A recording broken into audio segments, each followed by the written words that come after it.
we're about to install the Recluse CX clutch for the Beta.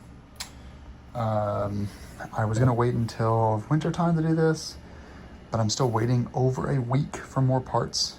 Seriously, like spacers for the body work, the front brake line, front rotor, or brake rotor. I'm waiting for like 12 more parts, pegs. So I'm just gonna go ahead and do the Recluse because I'm not riding. And so I'm just gonna do it now. So step one, removing this spring here and then undo with 8mm the factory clutch cover. I'll say the actual clutch looks pretty good. And the fact that so in the box over there somewhere, I have a clutch pack. And then I have this Recluse pack, and then I have this clutch pack. And then the clutch pack that's in the box is probably the original clutch. And they did the Recluse the first time, and they took it out and put another clutch in. These look brand new. So I'll label this one as good to go. Like maybe a 500-mile clutch, I don't know. And say that one for just in case. But that looks really great, by the way. I don't know why those bolts are painted, though. Painted white. I've never seen that before. Usually they're shiny metal. I don't know.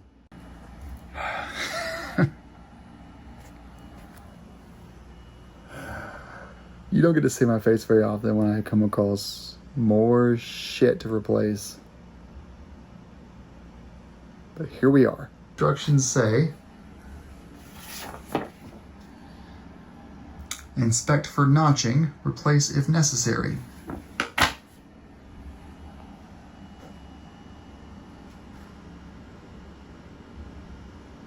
All of them have notching. You can feel it with your fingers if you can hear it with a pick.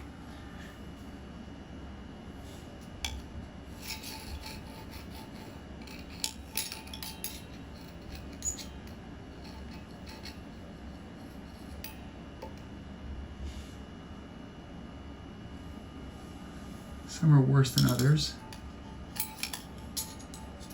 but I can definitely feel it with my fingers. What do you guys think? I would call that notching.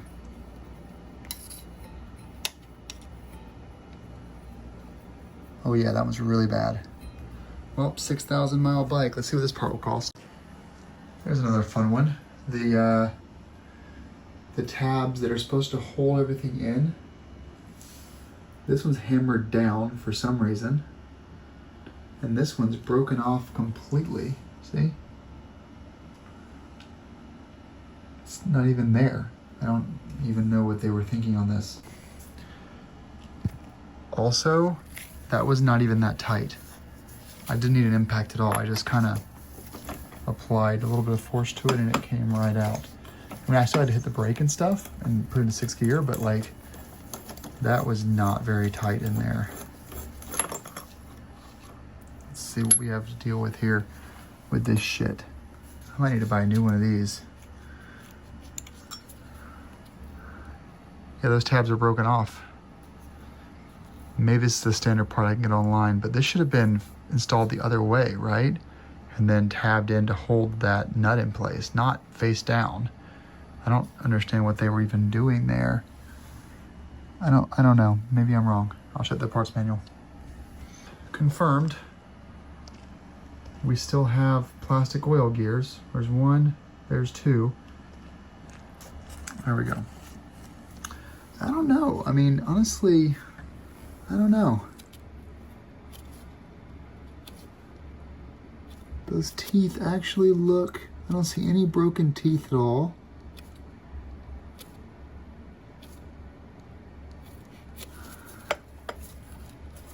It all looks pretty good. No notchiness at all. I guess we're good. I guess we're good on that. That's I'm very happy to actually see. There's the big one. I'll watch this back later in 4K because my old man eyes actually see the display on the computer better than what I'm seeing in real life. And there's the lower one. but I don't think these need to be replaced, which is really nice to see. All right, so here's the close-up of those notches here.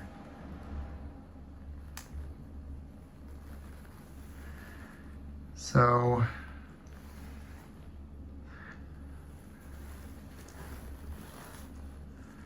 these are actually not that bad.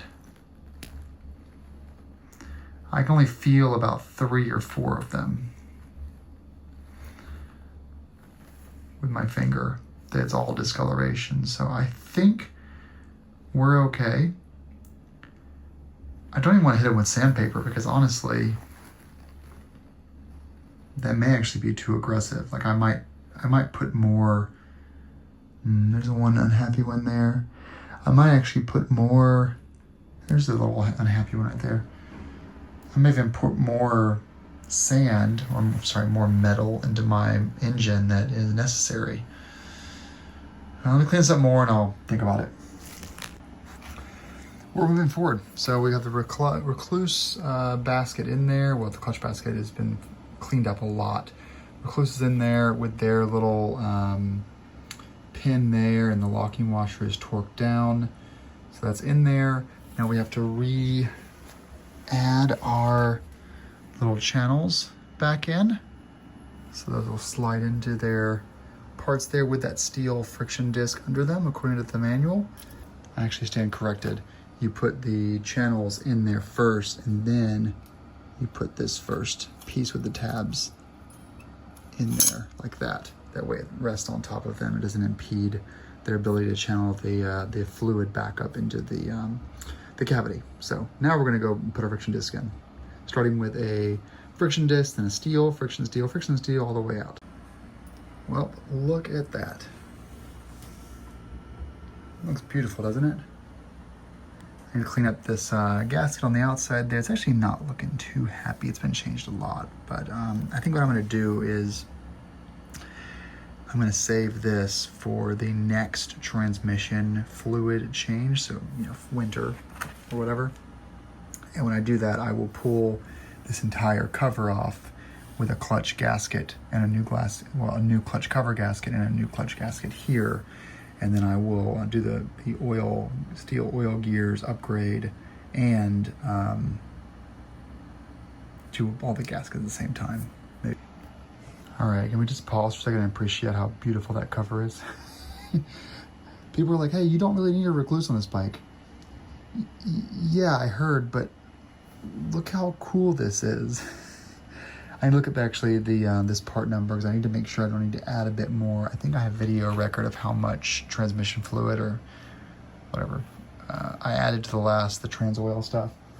I had more left, which is fine because I think it's only 850 milliliters of total capacity. But this might up it to a liter by having this on there, in which case I will add some more in there. So I'll look at that later. Given the time, I guess I'll go ahead and prop the bike back up onto the stand. Maybe I'll go and get the skid plate installed over here.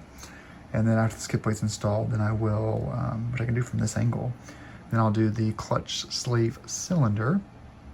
And then I can put my case saver back on, which is somewhere over here. There it is, right there. Put the case saver back on. But yeah, look at that. It's actually, this cover actually takes away from the bike a little bit. Like it looks like lipstick on a pig, right? It's a little bit excessive. I do have a new brake spring coming as well, which I'm looking forward to getting in, which should help with that. And the clevis should really help with this play here. As you can see there, that play. But then also just the tensileness of this here will be much harder. So looking forward to having those both in. Well, primary assembly of this AXP Extreme skid plate is complete, and I'm kind of disappointed. Like, not with the assembly, that's fine to put these little brackets in there and put this little linkage card in there, but okay, let's take a step back here. I wanted a skid plate that wasn't going to bend my frame more. I wanted a skid plate that was going to crumble and not transfer all of the impact to the frame. And I guess I kind of got that. That was really the point. I mean, I wanted kind of a cheap skid plate that bent. It wasn't fancy HPDE stuff that's on my Husky over here. I don't want something fancy like that. Those, that was very rigid. Also, I didn't want steel or aluminum that was gonna, you know, not bend. Yeah, so this is definitely bendable. It's just kind of cheap. I mean, you have to apply, you know, stickers. I guess that's what I had to do with my Vanache as well. My Vanache I love, but you know, these are all 3D printed parts on the bottom here that are coming through, or maybe injection molded. I'm not quite sure. That's not 3D printed, but you know, it's pretty crappy. That does have some little bit of rigidity to it to have that there, and then this screw comes up and you screw into the frame right there on the back side, but that's it. Now, if you were to buy an AXP skid plate for a 2020 and newer beta, you actually get a lot more lower mount bolts. So I don't know if this will last very long, but for this build, this is $100. Definitely, they made their money back on me, but yeah, it'll be fine. It's just, yeah, whatever, it's fine. Here's what I'll say about this skid plate. It is cheap. It's definitely meant to be a replace once a year thing. I'm sure they're gonna watch this video and be like, screw you. But yeah, the bolts, they're not quite wide enough for, they should be a little wider. Usually has some much larger washers included for those front holes. So I'm gonna get some larger washers and put them on there. The rear one is a big pain in the butt, but that goes up there. I mean, part of it is Beta's own design, but I actually had to ditch this additional support plate for the linkage. As you can see here, I mean, it's all the way in there. So I don't know, I mean, that's just gonna be, you see how far it's bent? Just to clear that. So I just think that that's probably gonna end up just putting more, this bolt, this one sacrificial bolt that's bolted into the frame is probably gonna pull more on do more damage to the frame. Like, I think this whole Enduro Engineering, which, you know, albeit has a aluminum skid plate, what I had on my last beta, which shouldn't be on betas with these frames for obvious reasons. This one is a bent frame. But what they did was they included a linkage guard that was a separate piece. It was very much like a thick rubber, very similar bolting to how this bolts onto the rear subframe there. And it was nice because it still guarded your linkage without being a firm thing. And if you really beat the crap out of it and you damage that rubber back there, it's pretty heavy duty rubber, or it shears off, you just buy another piece. AXP has this rigid piece that, I don't know, not really a big fan. So anyway, there it is. But this needs to just get me through the winter when I replace the frame anyway. So all I want to do is just keep the frame from suffering more damage. As you can see over here where the damage is, it should do that job nicely. All right, I don't know where we are on count for this video, but next step, I'm gonna add, I wanna add frame guards, but I really should wait for my brake clevis and my pegs and my spring to arrive first. So really the next step is gonna be to the clutch slave cylinder from Recluse, but the clutch slave glass gasket hasn't arrived yet.